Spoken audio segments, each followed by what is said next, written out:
Welcome to the Minnesota Association for College Admission Counseling Virtual College Fair.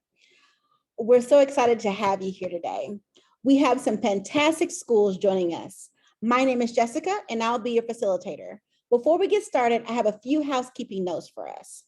Your camera and microphones are off, so the panelists cannot see or hear you. You can use the Q&A button at any time to ask questions to any of the other presenters. This is one of the many sessions happening today, so make sure you go back on the schedule and check out some more sessions. This presentation is being recorded and will be available at strivescan.com/Minnesota. I'll let it turn it over to Jen to get the panelists started. Great, thank you, Jessica. Appreciate that. Hello, everyone. I'm going to go ahead and share my screen and we'll, whoops. And of course, I'm on the wrong slide. We'll go back to the first slide. My name is Jen Olson-Kringle, and I work at Hamline University.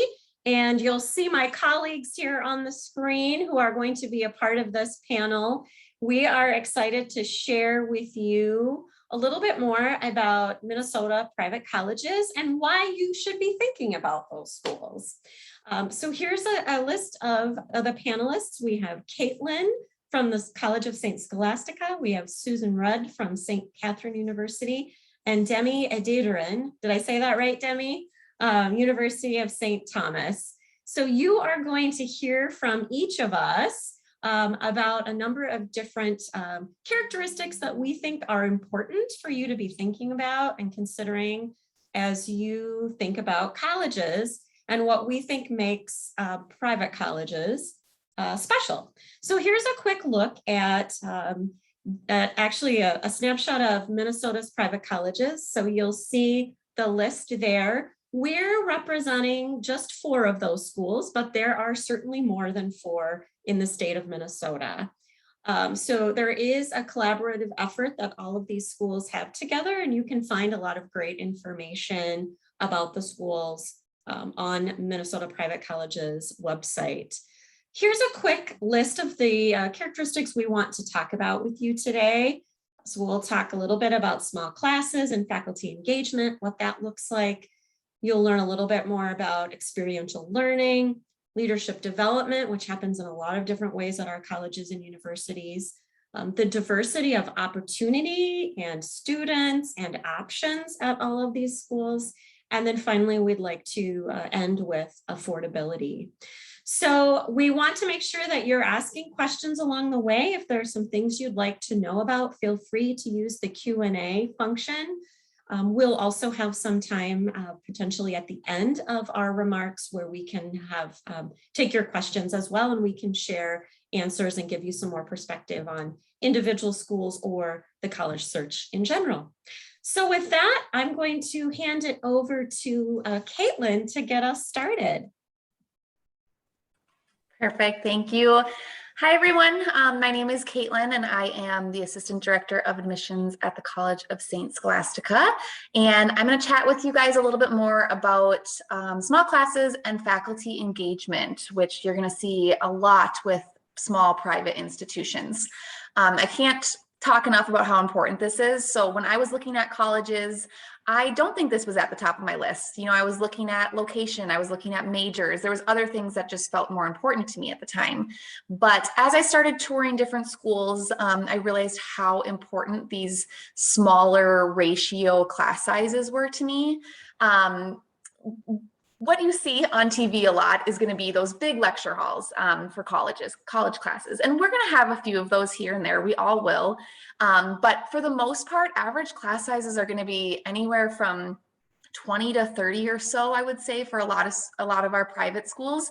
And they can get even smaller when you're getting more into your major. So, you know, anywhere from around 15 students or so.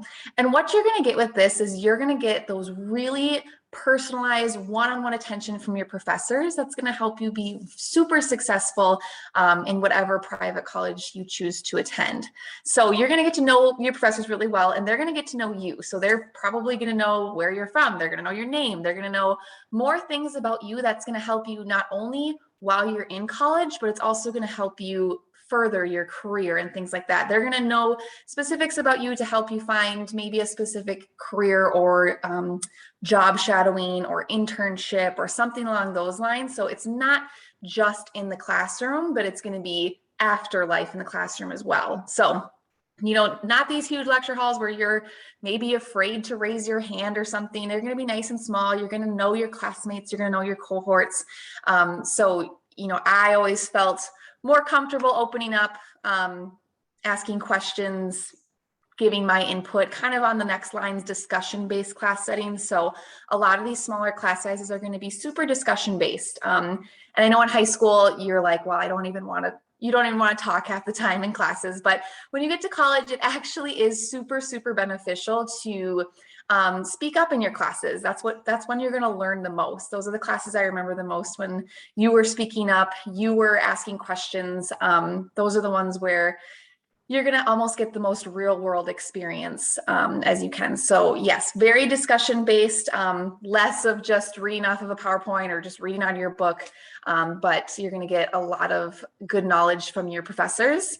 And this is coming straight from them, kind of like on that last one. So faculty serve as mentors and advisors. These are going to be faculty members that have probably worked in their field for many, many years. So they're not just there to help you. Again, they're going to have the knowledge to help you get through those classes, and they're going to have office hours, excellent office hours, where basically they say every Tuesday and Thursday, I am available from noon to 2. And you can walk in from noon to 2 anytime on Tuesdays and Thursdays and get the help that you need straight from the professor.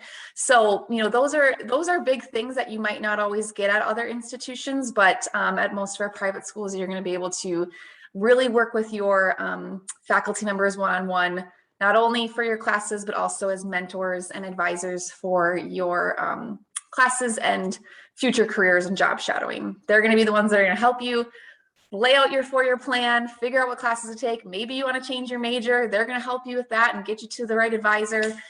They're really going to be there kind of every step of the way. So again, I can't talk enough about how, you know, important it is to have these smaller class sizes and, you know, the personalized attention, the one-on-one attention with the professors, because it's really going to help you be super successful, not only while you're in college, but after college as well. So I'm just charging right in, Caitlin. Go for it. Caitlin is really talking a lot about the importance of a relationship and the mentoring that faculty and professors do with you. And I think it's also important to know that, you know, a lot of times at medium or large schools, professors aren't teaching all of the classes. They're able to have teaching assistants or graduate assistants. And really, you know, professors at our universities usually have the highest degree in their field. And they're also experienced teachers. So I think it's a big advantage having the professors teach the class, because at all universities, that isn't the case. Mm-hmm. Absolutely. Yeah. I know at St. Scholastica, we don't have any teaching assistants. It's all going to be directly taught by the professors. And I'm assuming that's the same for all my colleagues on here as well. So you're really going to be hearing it right from the mouth of the professor, which is great. All right, and I can pass it along, talk a little bit more about experiential learning, I believe is the next one. Yes, so I'll definitely talk about that. Hey, everyone. My name is Demi. I'm a senior admissions counselor at the University of St. Thomas. So I'm going to talk about experiential learning. And if anyone wants to jump in at any point, Sue or Caitlin, or Jen, let me know. We just do it all together. So one thing that's really important that we hear a lot about is that when you graduate, obviously, you want to be able to find a job or go to grad school or something. You want to know what you're doing, because we don't want you, it would suck to get to your last year and think, oh, wait, what am I going to do? So because of that, we want to make sure that you are already doing what you are majoring in or what you want to do. So we have a lot of internships available. And so we're talking about those small class sizes, and we're talking about the attention to detail and the personal attention.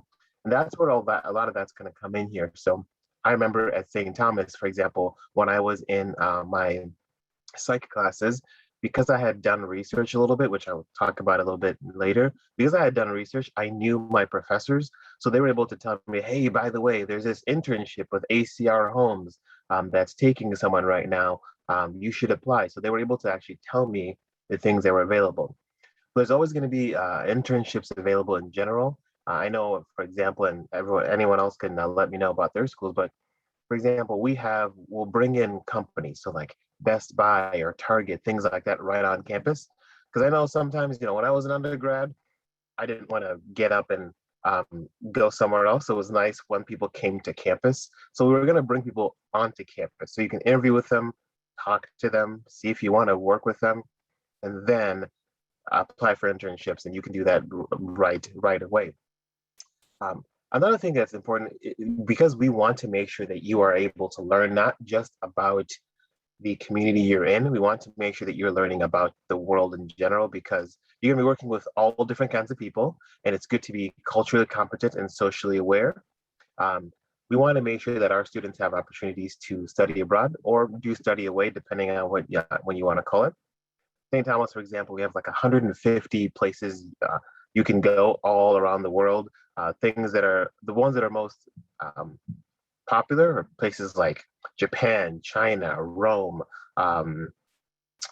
London. There's a whole lot of places that you can go. What I really like about study abroad or study away is that, for example, if you are going to be an elementary ed major and you're taking Spanish, well, we'll try to find something for you in that. So you can go to Spain and teach in Spanish, and you can do both things at once. We want to make sure that you're learning hands-on, but you're also able to be challenged in a different environment that you haven't seen perhaps before. I mentioned undergraduate research earlier, and I think this is really important because I don't know about the other colleges. In fact, I'm pretty sure I know about them, but professors want to talk to you. It's a thing that I went to my professors and I said, hey, I don't know, do you have any research available? And she's like, yes, I have things available. Let's do it. So I was able to do psychology and breast cancer research together, two things I didn't think would ever go together, but they're really good about being able to find what you like and then putting them together. So research is always available from your first year. From your first year, I would recommend, I know that sometimes you might be doing a bunch of other things, but I think research is really important and you can get that right away and our professors will work with you.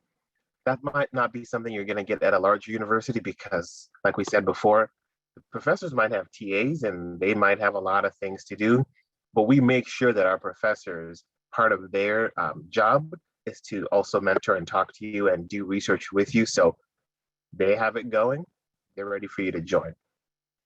Service learning is also something that's important.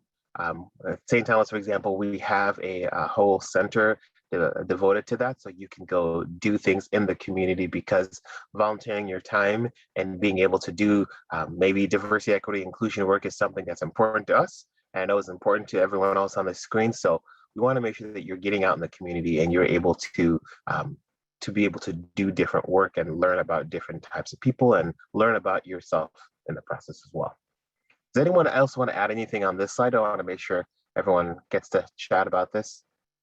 No? Okay, perfect. Demi, I would add one thing on the research. Really great comments about that. The other piece that comes along with that sometimes is the opportunity to present your research. So in terms of practicing, like you would in an internship, one of the outcomes of potentially of undergraduate research would be to present either to your student colleagues or to faculty or even at a conference. And I think that's a really unique opportunity for undergraduate students to have when they've done that kind of work. So I just wanted to add that. Yes, that's great because I went to Viterbo University. I don't know where Viterbo is. I think it's in Wisconsin, but I was an undergrad. I didn't know where it was, but I actually did the psych research I was talking about, and then we presented there. We went to Chicago to do a few things. So you get to go all around if you want to be able to present at different places. And it was a really good experience. We're gonna go to the next one and talk a little bit about leadership development. So this, everything we talked about experiential learning really leads into this. Like I said, there are opportunities as early as your first year from being, let's say, I was a hall director a little bit for a while too. So I was the person who watched over the hall. And when I was an undergrad, I was a resident advisor, which is a student leader who basically talks to you when anything goes wrong, knows all the resources.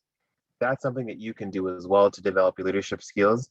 There's nothing more that throws you to try to learn a bunch of things at being a resident advisor, for example, or a student leader, because you have to know a whole lot of things at once and be able to have conversations with people and mediate conflict. People burning popcorn and having to talk to each other is actually a very difficult conversation to have. So things like that, being able to work through those things is really, really helpful. And so those leadership opportunities are always available, whether it's, like I said, being a student leader, whether it's getting with a department that you already want to work with. So let's say you're an English major, you might start doing some English tutoring or just start understanding what's going on in that department. There's always a lot of opportunities to do leadership development within that. There's also a lot of student organizations. So there's going to be academic-based clubs and organizations, religious-based clubs and organizations. There's a whole lot of them. And so maybe doing research is not your speed, but maybe, for example, one of the students I worked with loved anime. That was his thing. So he joined the anime club and he loved art. So he would make them posters and signage, and he was one of the people on the board. So that's a leadership opportunity that you wouldn't even think about, but that's what he enjoyed doing. So he started doing that with the organization. So whatever you think that you like doing, there's probably a place for it. We have a lot of clubs, organizations, and speaking for myself, but I don't know, maybe about for all of you as well. If we don't have a club or organization and you really want to do it, we'll probably make one. So, and everyone's shaking their head. So it seems like, yes, we'll do that for you. So another thing, athletics, great place to develop your leadership skills. I know I learned a lot when I played football. So I think it's a great time to either you're a captain or maybe you're just on the team and you're able to work with different people for a common goal. If maybe athletics, maybe D1 or D2, D3 isn't your speed, we have a lot of clubs and organizations in terms of the intramurals too. The one that I always stayed away from was volleyball because it seemed like everyone was just super serious in volleyball and I just wanted to have fun, but people were super serious about volleyball. But we have a lot of athletics, whether it's like Nordic ski to rock climbing club, all the things that you can think of that you'd want to do. We definitely have that so you can develop your leadership skills in that way as well. My personal favorite though, arts and performing arts, that's something that you should definitely be involved with regardless of your major. I want to give a shout out to St. Kate's because we actually had a professor from St. Kate's come to St. Thomas to teach us a theater class. It was one of the best classes I've ever taken. So if you're looking at theater, I definitely say you should definitely be looking at St. Kate's because it was a great class. And I think she still teaches, but we were able to not just do art and theater in the class, we went to different plays out in the community as well. At the Guthrie, Theater in the Round, Mixed Blood Theater, we went all around. So we definitely took it off campus as well. So I think that's something you're going to get with the performing arts and theater, no matter where, no matter what school here you go to. Does anyone want to add anything to that before I kick it off to Jen? Perfect. Well, I'm going to kick it off to Jen to talk about diversity. Great. Thank you so much, Jenny.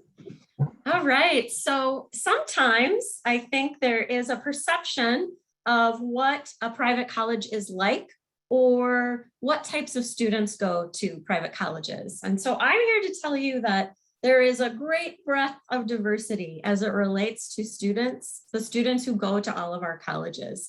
They don't fit into one particular category, and they don't come from a particular type of high school or have a particular GPA or even have particular resources as it relates to their finances. So it's really important for all of us to share with you that we are all really diverse institutions as it relates to the types of students that attend our schools, both in terms of their background, their interests, their activities, as well as their hopes for the future and their major choices. So just know that there are so many different types of institutions that you can explore, and that the student body will also be really diverse, and it will likely not look exactly like what you thought it might look like.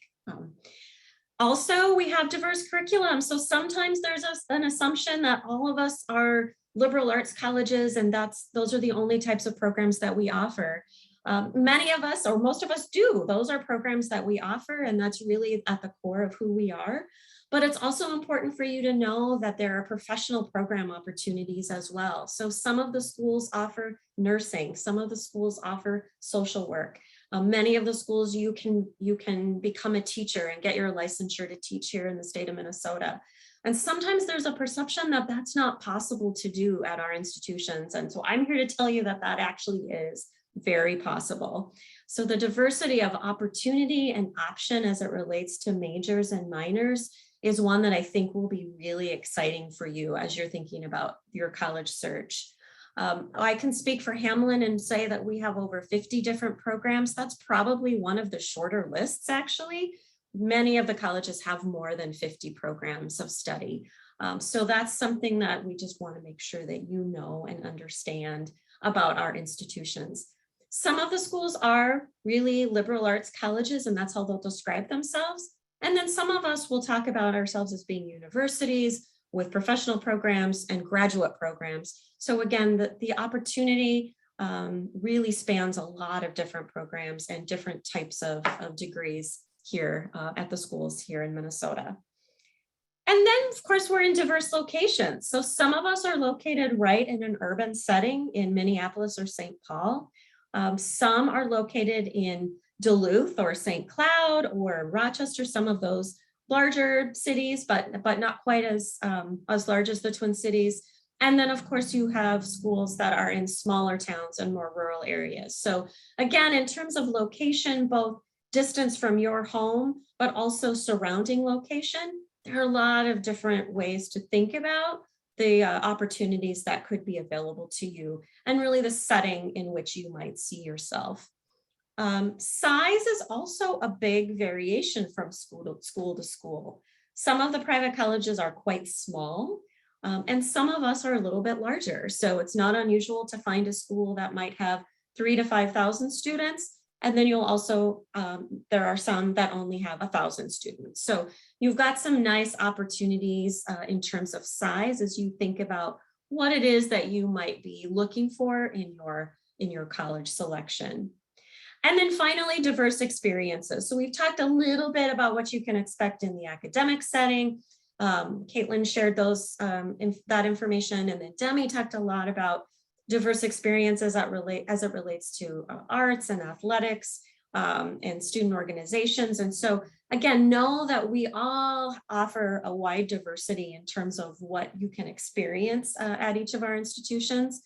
And as you think about the characteristics that are most important to you, it may be and likely will be that some of us are a better fit than others of us. And so those are really important things to be thinking about. Are you looking for a particular artistic experience? Are you looking for a particular athletic experience?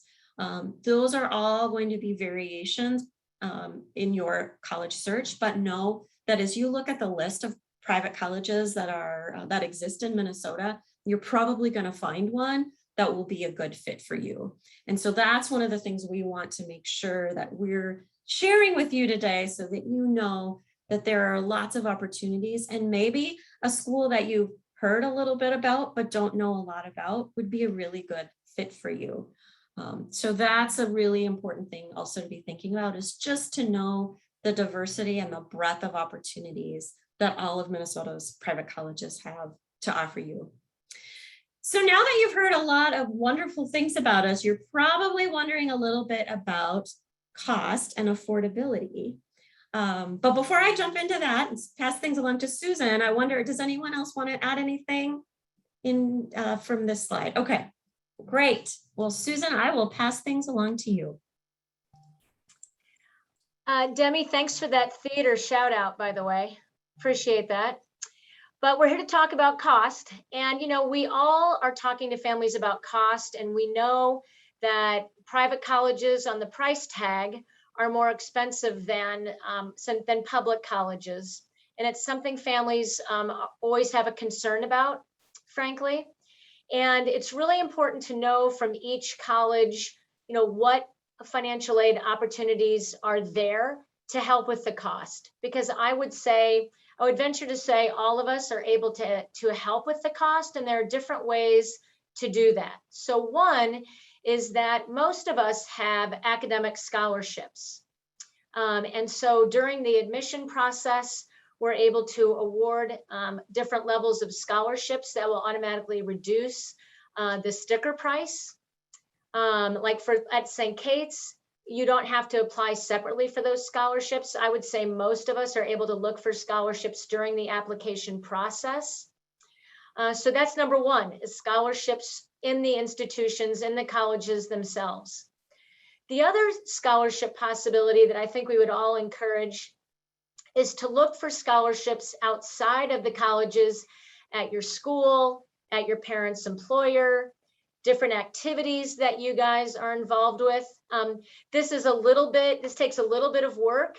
There's really no easy way to find a list of scholarships for you individually, but it really makes a big difference. If you decide to apply for 5 or 6 scholarships and you're awarded, $250 here, $500 here, $1,000 here, that's all money that you don't have to borrow or pay out of pocket. So looking online, talking to your counselor at your high school to see if they have a list of scholarships. And again, just asking at your place of employment or different activities that you do if they have scholarships that you can apply for. The third thing I think that we would all encourage you to do is to complete your FAFSA, your free application for federal student aid. As you might all know, that the new one for you guys, the seniors, has just opened on this past October 1st. And that's really important to fill out because that's a way that colleges can also award grants. A grant is like a scholarship because it's money that you never have to pay back. And so we can award college grants from our college, from the state of Minnesota, from the federal government, or all 3 of them if you qualify for all of them. But your scholarships are based more on your characteristics and your academics, and grants are more based on your family's financial strength, and that's only assessed through completing the FAFSA. So that's the third thing that I would suggest. And the last thing to be aware of is that most colleges, if not all, have on-campus jobs. And we all have different levels of starting pay, but it's a really nice way to link with the college experience, to meet more people, to have a flexible job, and to be able to earn either a little bit of extra spending money, or to help pay your bill. So really, usually between those 4 streams of aid, a private college, a private college education is possible. So I think people sometimes get in their head the stereotype that students that attend private college all come from wealthy families. And I think at all of our colleges, we have a wide variety of students from low, middle, and upper income families. So I think the important thing to hear is that aid is available if you go through the process, and not to eliminate any college possibility until you have gotten your financial aid offer and completed the admission and financial aid process. Whew. Did I forget anything, guys? No, I just wanted to add my personal experience so you all know that yes, when I was applying to colleges, I thought, okay, how is this going to be possible? And I had some private colleges like the U of M, and I was at public colleges, universities like the U of M and a few others. And then when I got everything and I looked at it, and it was actually going to be cheaper for me to go to somewhere like St. Thomas than the others, I didn't know how that was possible. And I think it's because we know that people, that high sticker price, that's very difficult to pay, right? So we make sure that we make it affordable for people, or no one would be able to afford it. So we do make sure to do that. And as an admissions counselor at St. Thomas, even I can let you know that most everyone I work with does receive some sort of merit-based scholarship. In fact, I don't think I've ever worked with anyone who hasn't received some sort of merit-based scholarships or something to help them pay for college. So just keep that in mind. I'd say if you want to go somewhere, contact the admissions office and be like, hey, I want to go here. How are you going to make it pocket? What kind of funding do you have? Rather than just ruling it out. So that's what I would recommend. Thanks, So Demi. does anyone have any questions? You can put it Thank in you, the Debbie. Q&A. Yeah. Yeah, so go ahead, and if you have any questions you'd like us to address, either about private colleges in general or individual institutions, we would love to answer those those questions. We're from schools, we'll answer those questions. Here's our contact information, so I'll leave that up for a little bit. So if anyone, any of you would like to contact any one of us, we welcome that, and we welcome you to do that. While we're waiting to see if there are questions, though, it occurred to me that for those of you who are on the call who are from Minnesota, you have a couple of days off here in a couple of weeks, probably for MEA, and maybe you're thinking about visiting colleges. So curious as to colleagues, would you like to, do you have regular visits or small open houses, large open houses that you'd like to share, and maybe just talk about visiting in general? Yeah, sure. I guess I can start. We like everyone probably on the panel. St. Kate's has a MEA visit day coming up October, what is that, 21st and 22nd? And we have visits every day as well. And I think Jen has a great point that, the virtual tours are great, websites are great, but if you have a chance to visit and really get a feel for the campus and the neighborhood, it's definitely worth the time. Yes, same here. We have some visits coming up. So yeah, we have in-person visits where you can get an info session and learn more about St. Thomas, for example, and then actually walk around to different residence halls and all of those kind of things. So I would recommend you can send it to me or call our office and we'll set something up. And I will echo what they said as well. We will be open MEA. We're doing some small presentations, but we're also open every day for visits too. So Yes. happy to join. Excellent, thank you all. Yes, Hamlin is also doing some special programming on those 2 days and also open for visits. I'm sorry, Demi, you were going to say something? No, I was not. Very good. So I know that we have all been working together as colleagues over the last year and a half or so as we've been moving through the pandemic. And so we all have precautions in place, but we are able to host students and families on campus and happy to do so. So want to make sure that you all know that is something that we are doing, and I'm happy and excited to invite you and welcome you to visit campus. So we got a chat. Was that a question or maybe from our? That's me. I just put a link in there Yes. I figured sometimes it's easier just to click the link. So I put a link in there for our Yes. visits. I don't know if everyone else wants to, just so y'all can click it. That's a great idea. That's a great idea. Websites for finding campus visits. We have a few more minutes before we are going to wrap up.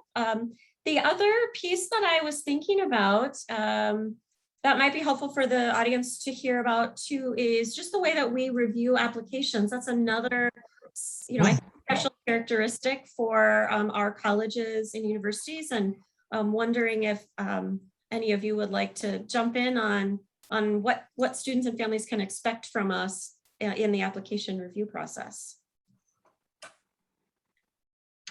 So I can start because I'm reviewing applications. I did one this morning.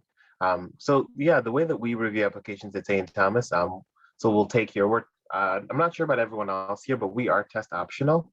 Is that everyone else? I'm not sure, but yes, we're test optional, so you don't have to submit the ACTs or SATs. They never went well for me, so yes. But I'm not jealous that you don't have to do it now, but it's okay. But yeah, so it's test optional. You don't have to submit it if you don't want to. But if you do, we'll look at it. And so what we do is we look at your transcripts. We look at your math and English grades more because those things are indicators of success sometimes. And then we'll take a look at that, and you can submit things like letters of recommendation if you want. I always recommend submitting an essay, even if you don't have to. It's always good to I can look at your transcript, but I want to get a personal idea of who you are. And what I would say is if something is let's say you didn't do well in a certain class. Mine was always Spanish because I just wasn't good at Spanish. I would recommend writing your essay on that, just so we know maybe what happened, stuff like that, so we can be able to know who you are.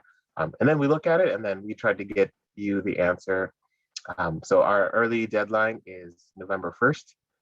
That doesn't mean you have to come to St. Thomas or anything like that. We don't have a lock-in or anything like that. It's just you turn it in by November 1st, you get your decision by December 15th, and you get your merit scholarship then as well. And then you can have some time to decide. So May 1st is the deadline for everyone. That's the big deadline. Mhm. Yeah, and I would say we're pretty similar to, test optional. So we just need the application and the transcript. And then if you want to send in your ACT or SAT scores, we'll absolutely take them. If you don't want to, we don't have to see them at all. We are on the Common App too. I don't know if everyone else is here on the Common App or a few of you. So, so the Common Application online, so you can either apply via them or via our application, either one. And our early action deadline would be November 15th. So a lot of schools are going to have some sort of maybe earlier deadline in the fall, and then maybe another regular deadline in the spring, and then probably rolling admissions throughout. But yes, May 1st is kind of National Decision Day for a lot of colleges too. So. Yeah, and we're really similar to Caitlin and Demi and Jen. We're on the Common Application, and St. Kate's has their own application. Like I think a lot of the schools, we have a rolling admission, so there's no deadline. You can start and complete your application at any point through your senior year, but it is really important at all your schools to be aware of the deadlines. And we also are test optional, so very similar. But the really nice thing about rolling admission is kind of like Demi was saying, as soon as you complete your application is reviewed, so you don't have to wait. So I think that's a big benefit. Excellent. Thank you all. Jen, one of the things I want to add, kind of what you were talking about, the importance of visiting. I think if you all know, current students or family members or recent alumni, they can be a really great source of information, about the experience. And so I would try to contact people, students or recent alumni if you know any, for information. Absolutely. The more information you can get about the college experience, the better off you're going to be making a decision. Yep. Yeah, exactly. That in combination with the campus visit, I think just really provides you with the information that you're needing and that you're looking for to make an informed decision. Well, thank you, colleagues. This was wonderful. Is anyone, any last words of advice for our students? I feel as though we've shared a lot of information with them today, and encourage them to come and visit us, and certainly to ask questions along the way. Yeah, if you don't, you won't remember everything, because that's normal. So I'd say call us, because we're not here to make the college process mystifying. We're here to demystify the process. So give us a call. We're nice people, I think. So we'll chat with you. Agreed, Demi. Yes, thank you. All right. Anything else? Otherwise, Jessica, will invite you back onto the screen. Thank you.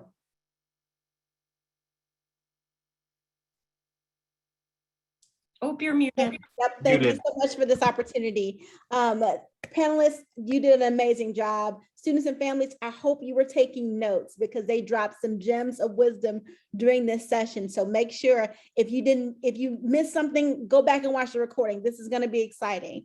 Now, when you close the box to end this Zoom, there's going to be a quick 5-question survey. Please give us your feedback. We want to hear from you. Also, there are several sessions where you get nuggets of wisdom like you got in this one happening today. So make sure you sign up for more of those. One's happening at the top of the hour right after this. If you missed something, or if you want to go back and hear another session that you didn't get a chance to log into, all of them are being recorded, and they'll be at strivescan.com/Minnesota. If nothing else, thank you so much for being here, and have a good day.